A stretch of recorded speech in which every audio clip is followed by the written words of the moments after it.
नमस्कार दोस्तों, आप सभी का अपने YouTube channel simple way study पर स्वागत है।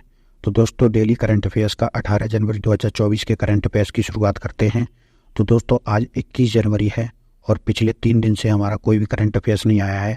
तो पिछले कुछ दिनों से प्रॉब्लम्स चल रही थी, तो इस वजह से ये वीडियो नहीं आ पाए। लेकिन आपको 18 और 19 और 20 इन तीनों ही दिनों के, आज संडे है, ठीक है, तो संडे को हमारा जो है गैप रहता है, लेकिन आज मैं तीनों ही दिन का वीडियो अपलोड करूँगा, ठीक है। तो आप इस तरीके से अपना करंट अफेयर्स कंप्लीट कर सकते हैं और आगे कोशिश करूंगा कि नियमित आपको वीडियो मिलता रहे। चलिए वीडियो की शुरुआत करते हैं। भारतीय सेना ने किस नाम से एंड टू एंड सुरक्षित मोबाइल इकोसिस्टम विकसित किया है? तो ये विकसित किया है संभव नाम से, ठीक है। तो भारतीय सेना ने संभव नाम से एक मोबाइल एप्लीकेशन विकसित की है, ठीक है। जैसे व्हाट्सएप होता है उसी तरीके की एक एप्लीकेशन है जो आर्मी पर्सन्स होते हैं उनके लिए विकसित की गई है। जो महत्वपूर्ण सूचनाएं होती हैं वो लीक ना हो इसलिए, ठीक है। तो इसका नाम रखा गया है सिक्योर आर्मी मोबाइल वर्जन, ठीक है। तो संभव शॉर्ट में इसे कहा जा रहा है। टाटा स्टील चेस टूर्नामेंट 2024 का खिताब किसने जीता है?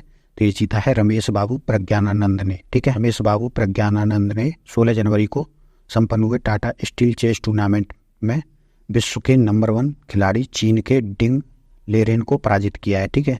और ये टूर्नामेंट नीदरलैंड के बिजिक ओंजी शहर में हुआ था, ठीक है। और ये जो प्रज्ञानंद हैं ये भारत के दूसरे खिलाड़ी बन गए हैं जिन्होंने मौजूदा चैंपियन को हराया है। इससे पहले विश्वनाथ आनंद ने मौजूदा चैंपियन को हराया था, ठीक है। और वर्तमान में ये भारत के खिलाड़ियों की रैंकिंग में शीर्ष पर पहुंच गए हैं। यह शांति के लिए एशियाई बौद्ध सम्मेलन का उद्घाटन कहाँ किया गया है? तो ये किया गया है नई दिल्ली में, ठीक है।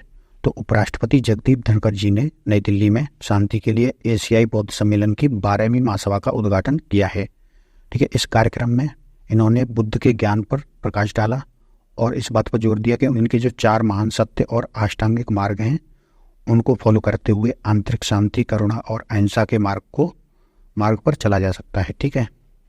अगर हम इस संस्था की सम्मेलन की बात करें, शांति के लिए एशियाई बौद्ध सम्मेलन, तो इसकी स्थापना 1970 में भारत, श्रीलंका और नेपाल के धार्मिक नेताओं ने संयुक्त रूप से की थी और इसका मुख्यालय उलानबटोर मंगोलिया में है, ठीक है। और यह जो संगठन है वो बुद्ध की महान शिक्षाओं के आधार पर अपनी गतिविधियों को संचालित करता है।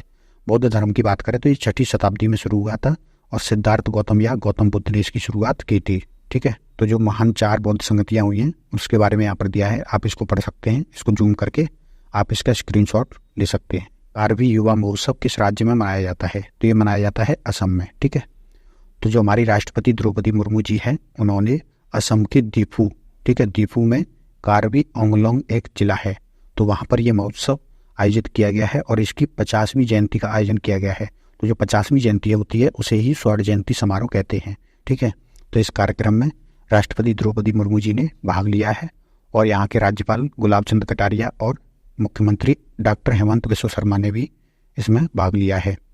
कार्बी यूथ फेस्टिवल जो है वो पूर्वोत्तर भारत का सबसे पुराना और सबसे बड़ा जातीय त्यौहार है। इसकी शुरुआत 1980 के दशक की शुरुआत में हुई थी, ठीक है। और जो कार्बी भाषाई रूप से जो कार्बी लोग हैं, ये जो समूह है वो भाषाई रूप से तिब्बती बर्मन समूह से संबंधित है, ठीक है। तो ये तिब्बत और बर्मा से आए हुए लोग हैं, उनसे संबंधित हैं लोग हैं। वो मध्य एशिया से भारत में प्रवास करके आए थे, ठीक है। तो कहाँ से आए थे? तो ये मध्य एशिया से आए थे कार्बी लोग, ठीक है। ग्लोबल फायर पावर द्वारा जनवरी 2024 में जारी विश्व की सर्वाधिक शक्तिशाली सैन्य क्षमता वाले देशों की सूची में शीर्ष पर कौन सा देश रहा है? तो इसमें रहा है अमेरिका शीर्ष पर, ठीक है। तो एक वेबसाइट है, वेबसाइट ग्लोबल फायर पावर, ठीक है। तो इसने अपनी एक रिपोर्ट जारी की है विश्व की सबसे शक्तिशाली सेनाओं की, ठीक है। तो इसका नाम दिया गया है मिलिट्री स्ट्रेंथ रैंकिंग रिपोर्ट 2024, ठीक है। तो इस रिपोर्ट में बताया गया है कि जो अमेरिका है उसकी सेना सबसे ज़्यादा मजबूत है और दूसरे नंबर पर है रूस की, ठीक है। और तीसरे नंबर पर चीन की है और चौथे नंबर पर भारत की है। इसमें 140 देशों में और 60 से अधिक कारकों को ध्यान में रखा गया है, ठीक है, जब रिपोर्ट तैयार की गई है। इस बहुआयामी दृष्टिकोण का उद्देश्य मारक क्षमता से अलग सैन्य क्षमताओं की संपूर्ण तस्वीर पेश करना है, ठीक है। तो इसमें जो रैंकिंग रही है, तो जो टॉप की है वो ये रैंकिंग है, ठीक है। अमेरिका पहले पर, रूस दूसरे, चीन तीसरे और भारत चौथे नंबर पर है, ठीक है। तो भारत की आप जरूर याद रखिए। और जो सबसे कम शक्तिशाली हैं तो उनकी ये रैंकिंग है लास्ट से 10 तक। तो सबसे ऊपर रहा है भूटान, यानी सबसे कम शक्तिशाली भूटान रहा है। 2023 के लिए सर्वश्रेष्ठ फीफा पुरुष खिलाड़ी का पुरस्कार किसने जीता है? तो ये जीता है लियोनेल मेसी ने। तो जो फीफा एक संस्था है जो अंतर्राष्ट्रीय स्तर पर फुटबॉल के मैचों का आयोजन करती है, ठीक है, तो उसने अपने 2023 के अवार्ड प्रदान किए हैं, ठीक है। तो उसमें जो सर्वश्रेष्ठ पुरुष खिलाड़ी का पुरस्कार है वो अर्जेंटीना के स्टार खिलाड़ी लियोनेल मेसी को दिया गया है, ठीक है। और ये पिछले 4 वर्षों में तीसरी बार इस पुरस्कार को जीतने वाले खिलाड़ी बने हैं और इन्होंने अब तक कुल 8 बार ये पुरस्कार जीता है। तो ये है लियोनेल मेसी। फीफा अवार्ड 2023 की बात करें तो फीफा संस्था के द्वारा दिए जाते हैं। सर्वश्रेष्ठ फीफा पुरुष खिलाड़ी का अवार्ड लियोनेल मेसी ने जीता है। सर्वश्रेष्ठ फीफा महिला खिलाड़ी का अवार्ड एताना बोनमती ने जीता है जो बार्सिलोना से है, ठीक है। तो ये दोनों हमारे एग्जाम की दृष्टि से बहुत ही ज़्यादा महत्वपूर्ण है। बाकी के भी आप यहाँ पर पढ़ सकते हैं। है कौन सी भाषा भारत की 9वीं शास्त्रीय भाषा बनी है? तो ये बनी है फारसी, ठीक है।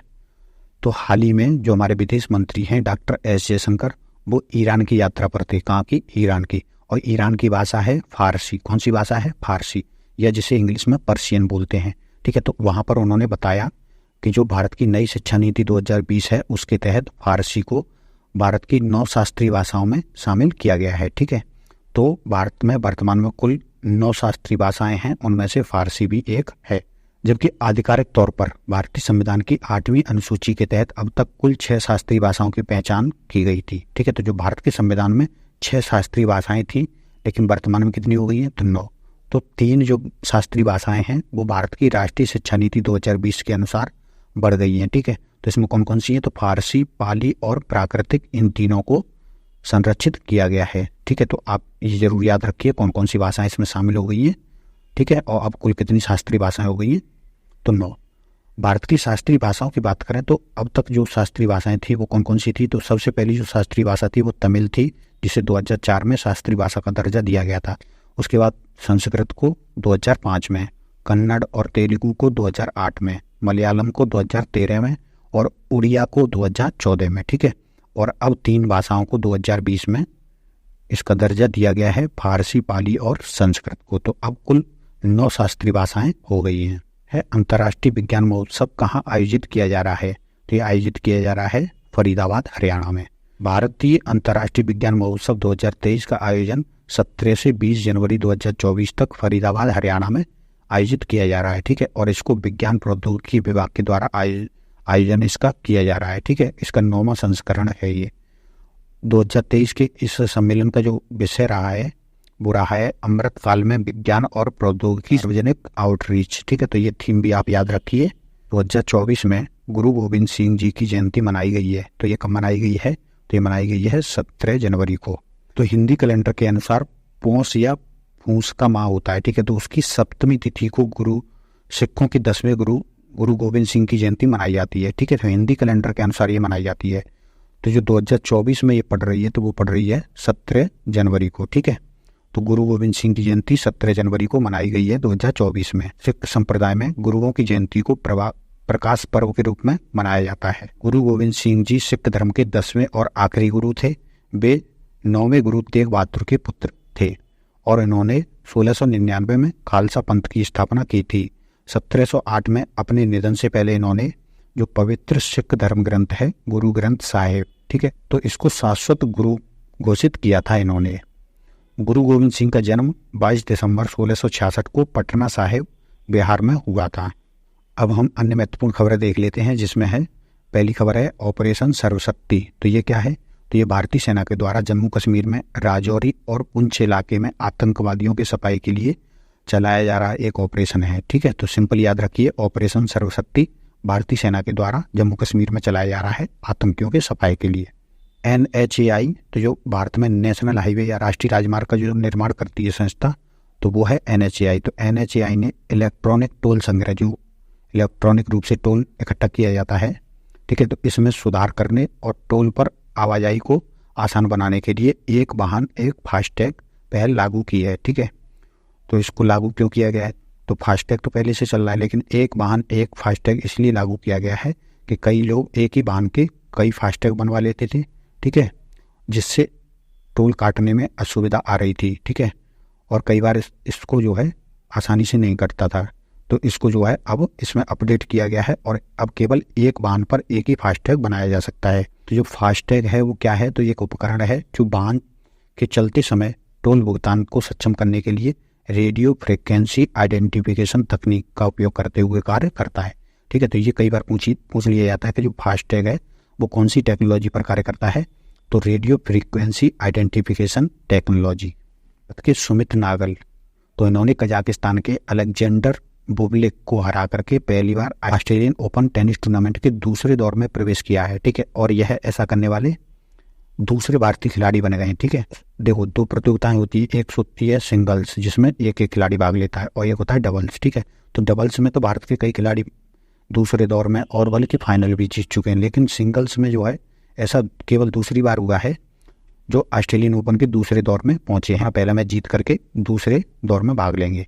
इनसे पहले रमेश कृष्णन ने 1989 में ऑस्ट्रेलियन ओपन में अपना मैच जीता था। ठीक है, और जो 2024 का ऑस्ट्रेलियन ओपन है वो 14 से 28 जनवरी तक मेलबोर्न में आयोजित किया जा रहा है। ठीक है, जब ये हो जाएगा, इसका परिणाम आ जाएगा, तब इसके बारे में भी हम चर्चा करेंगे। अभी सिंपली आप इतना याद रखिए कि सुमित नागल जो है वो दूसरे दौर में पहुंचने वाले पुरुष सिंगल्स में दूसरे दौर में पहुंचने वाले भारत के दूसरे खिलाड़ी बन गए हैं। ये खबर है, तेलंगाना में लोगों ने संक्रांति त्योहार के तीसरे दिन मवेशियों का त्योहार कनुमा मनाया। ठीक है, और यह त्योहार आंध्र प्रदेश में भी मनाया जाता है। तो सिंपली आपसे पूछा जाएगा कि जो कनुमा त्योहार है वो कहाँ मनाया जाता है, तो ये तेलंगाना और आंध्र प्रदेश में मनाया जाता है और ये जनवरी माह में संक्रांति के अवसर के बाद यानी 3 दिन बाद मवेशियों का त्योहार है। ठीक, तो जो फसल या मवेशियों से संबंधित त्योहार है उनके बारे में हम अंत में सूची भी एक देखेंगे। ठीक है, हाल ही में चित्रा बनर्जी दिवाकरुणी द्वारा लिखी गई पुस्तक an uncommon love the early life of Sudha and Narayana Murthy, तो ये पुस्तक है सुधा मूर्ति और नारायण मूर्ति के ऊपर। ठीक है, तो भारत के काफ़ी फेमस बिजनेसमैन हैं, तो उनके ऊपर ये पुस्तक लिखी गई है और इसका विमोचन किया गया है। तो आपसे पूछा जा सकता है कि ये पुस्तक किसके ऊपर लिखी गई है या किसने लिखी है। ठीक है, अंतर्राष्ट्रीय क्रिकेट परिषद, तो अंतर्राष्ट्रीय स्तर पर जो क्रिकेट का प्रशासन करती है या देखती है तो वो संस्था है ICC। तो ये प्रत्येक महीने अपने player of the month award चुनती है। ठीक है, तो जो दिसंबर महीने के लिए इन्होंने ऑस्ट्रेलियाई कप्तान पैट कमिंस को men's player of the month चुना है। ठीक है, तो मेंस मतलब पुरुषों का प्लेयर ऑफ द मंथ, जबकि महिलाओं का women's player of the month Deepti Sharma जो भारत की खिलाड़ी हैं उनको चुना गया है। ठीक है, तो ये हैं दीप्ति शर्मा और ये हैं पैट कमिंस ऑस्ट्रेलिया के खिलाड़ी। अगली खबर है, तमिलनाडु में एक प्रतियोगिता आयोजित की जाती है जल्लीकट्टू। ठीक है, तो इसमें क्या होता है कि इसमें जो प्रतियोगी होता है वो सांड जो होते हैं उनको कब्जे में करने का प्रयास करता है। ठीक है, तो ये तमिलनाडु में पोगल उत्सव होता है उस पर ये किया जाता है, जिस ऐसी मान्यता है कि इसके करने से अच्छी फसल होती है। ठीक है, तो इसका जो आयोजन है जल्लीकट्टू का आयोजन वो तमिलनाडु के मदुरै जिले के अवनियापुरम गांव में शुरू हुआ है। ठीक है, तो ये पूछा जाएगा कि जो जल्लीकट्टू त्यौहार है या जल्लीकट्टू प्रतियोगिता है वो कहाँ पर आयोजित की जाती है, तो तमिलनाडु में आयोजित की जाती है और ये जनवरी के दूसरे सप्ताह में आयोजित होने वाले पोगल उत्सव पर आयोजित की जाती है।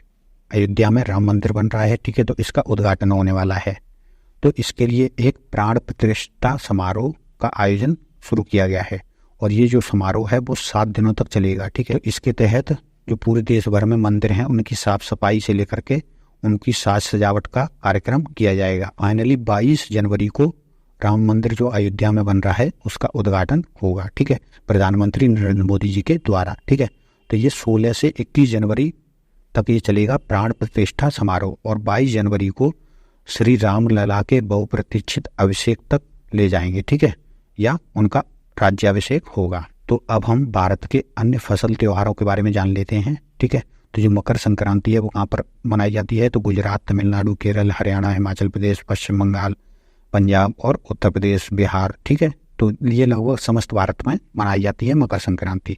बैसाखी कहाँ मनाई जाती है, तो पंजाब और हरियाणा में। लद्दाख फसल उत्सव कहाँ मनाया जाता है, तो ये लद्दाख में।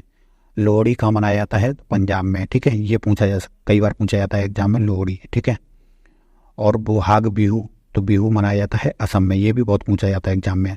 ठीक है, तो बांग्ला कहाँ मनाया जाता है, बांग्ला मनाया जाता है मेघालय और असम में। उम्बलांग नोंगक्रेक, तो ये मनाया जाता है मेघालय में। नुआखाई कहाँ मनाया जाता है, तो उड़ीसा में। पोंगल मनाया जाता है तमिलनाडु में।